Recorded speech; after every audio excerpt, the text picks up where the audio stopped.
শাড়ি পরে বান্ধবী আছে। অসুস্থতার কারণে পহেলা বৈশাখে বের হতে না পারায় আজকে কিভাবে বৈশাখ সেলিব্রেট করলাম তা নিয়েই থাকবে আমার আজকের ব্লগটি।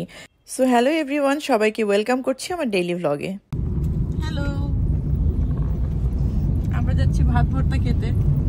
কোথায় যাচ্ছ ভাত ভর্তা খেতে?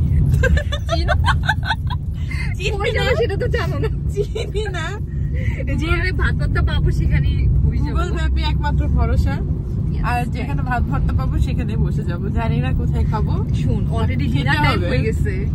হ্যাঁ, আমরা আসলে দুপুরে যেতে চাচ্ছিলাম, বাট কয়টা বাজে? 3:30 বাজে। বোঝাই দে তুমি ডিনার করে ফেলতে পারবে। ভাত খাওয়ার টাইম অলরেডি চলে গেছে, জানি না। সো আমরা যাচ্ছিলাম বেড়িবাঁধে। বেড়িবাঁধের রাস্তাটা খুব সুন্দর ছিল। আস্তে আস্তে আমরা পৌঁছে গেলাম বেড়িবাঁধের সুন্দর একটা রেস্টুরেন্টে, যেখানে আমরা আসলে আজকে ভাত ভর্তা খাওয়ার প্ল্যান করেছি। এখানে অনেক সুন্দর সুন্দর ভর্তা প্ল্যাটার এবং অনেক মজার মজার খাবার আছে। আমরা আগে থেকেই প্ল্যান করেছিলাম যে এখানে আসবো। অদিতিকে উত্তরা থেকে পিক করে আমরা চলে এলাম এই সুন্দর জায়গাটিতে। এখানে বসে বসে আমরা এই রেস্টুরেন্টের অনেক প্রশংসা করছিলাম এবং এই জায়গাটার ভিউ এনজয় করছিলাম এবং আমরা বেশ গল্পও করছিলাম। জায়গাটা খুব সুন্দর ছিল এবং খাওয়ার জন্য খুব পারফেক্ট একটা জায়গা।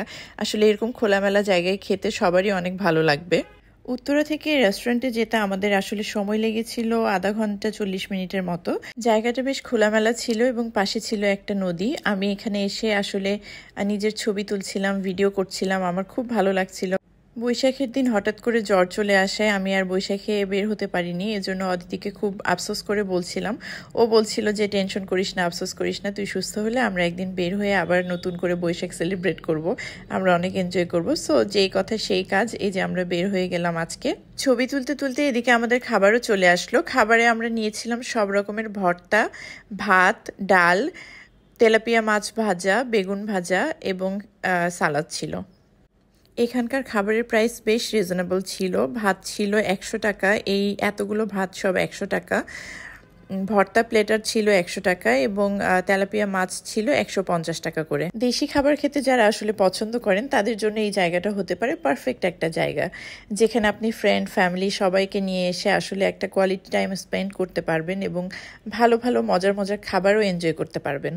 আমরা এখানে আসতে আসতে আসলে অনেক দেরি হয়ে গিয়েছিল, অলমোস্ট 4টা বেজে গিয়েছিল। বাট এই টাইমে এসেও আমরা এখানে বেশ ফ্রেশ এবং ভালো খাবার পেয়েছি, যেগুলো আসলে অনেক এনজয় করেছি আমরা। খাওয়া শেষ করে আমরা আবার ছবি তোলা এবং ভিডিও করা শুরু করি, যেহেতু আমরা খুব সুন্দর একটা বিকাল কাটাবো প্ল্যান করেছি। সো আমরা এখানে বসে নিজেদের ছবি ভিডিও এগুলো তুলছিলাম। অদিতি আমাকে ভিডিও করে দিচ্ছিল। এরপর আমরা এখানকার একজন ভাইয়াকে বলি যে আমাদের দুজনের একটু ভিডিও করে দেন। উনি আমাদের ভিডিও করে দিচ্ছিলেন এবং আমরা টাইমটা বেশ এনজয় করছিলাম। বাট আমাদের কিন্তু এখানেই শেষ না, আজকে আমাদের আসলে অনেক প্ল্যান বাকি, যেহেতু বৈশাখ সেলিব্রেট করব। সো এখনও অনেক এক্সাইটিং জিনিস বাকি। এরপরে আমাদের ডেস্টিনেশন ছিল দিয়াবাড়ি। দিয়াবাড়িতে যাওয়ার জন্য আমরা আবার রওনা দিয়ে দিলাম। দিয়াবাড়িতে যেতে আমাদের আসলে বেশি সময় লাগেনি, কারণ বেড়িবাঁধ থেকে রাস্তাটা অনেক কাছে ছিল এবং খুব অল্প সময়ের মধ্যে আমরা পৌঁছে গিয়েছিলাম।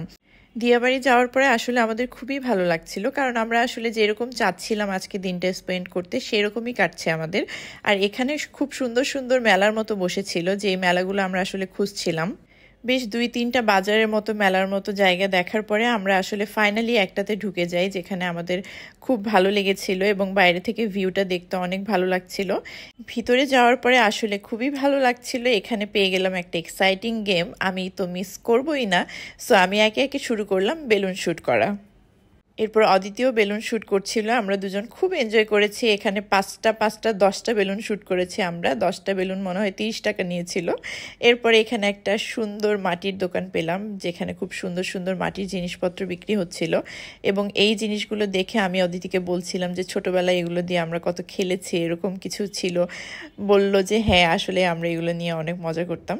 বাট মাটির জিনিস আসলে সবসময় অনেক পছন্দের, আমার খুব ভালো লাগে, ঘর সাজাতে খুব ভালো লাগে। এখানে আর তেমন কিছু পছন্দ হয়নি, বাট আমরা চলে গেলাম চা খেতে। চা ছাড়া তো একেবারেই চলে না, আর যেহেতু খাবার খেয়ে এসছি এরপরে চা খাওয়া মাস্ট। এখানে আমরা নিয়েছিলাম তান্দুরি চা। এখানকার চা এত ভালো ছিল আসলে বলার বাহিরে। এখানে কিভাবে তান্দুরি চাটা তৈরি করা হয় তার প্রসেসটা দেখছিলাম। এটা আসলে আমরা খুব এনজয় করেছি। এখানে চায়ের কাপগুলো পুড়িয়ে খুব সুন্দর করে রাখা হচ্ছিল এবং এর মধ্যে চাটা বানানো হচ্ছিল। চায়ের ফ্লেভার ছিল অনেক অসাধারণ, অনেক ভালো, অনেক মজার এবং আমরা চাটা বেশ এনজয় করেছি যেহেতু বিকালবেলা ছিল এবং এই টাইমটাতে চা খেলে আসলে সবারই অনেক ভালো লাগে, যারা বিশেষ করে চা লাভার। আর চা তো আমার বরাবরই পছন্দের জিনিস। যারা আমার ক্লোজ মানুষজন তারা সবাই জানেন আমি চা খেতে কতটা ভালোবাসি। যদিও দুধ চা খুব একটা খাই না। চা খাওয়া শেষ করে এখানের মেলাটা এনজয় করছিলাম, এখানকার রাইডগুলো দেখছিলাম, এখানে ঘুরছিলাম। আর খুব ভালো লাগছিল কারণ খুব সুন্দর একটা সাধারণ দিন, খুব সুন্দর একটা কোনো কাজের স্ট্রেস নেই, কোনো প্রেশার নেই, কোনো টেনশন নেই। আসলে খুব সুন্দর এনজয় করছিলাম। এরপরে খুব মজার একটা জিনিস পেয়ে গেলাম হাতে, এই যে মেহেদির মতো কিছু একটা দেয়, এটার নাম আসলে আমি জানি না সত্যি কথা। সো এটা দিলাম। সারাদিনের ঘোরাঘুরি শেষ, এবার আসছি ফুচকা খেতে। ফুচকা খেয়ে বাসায় চলে যাবো।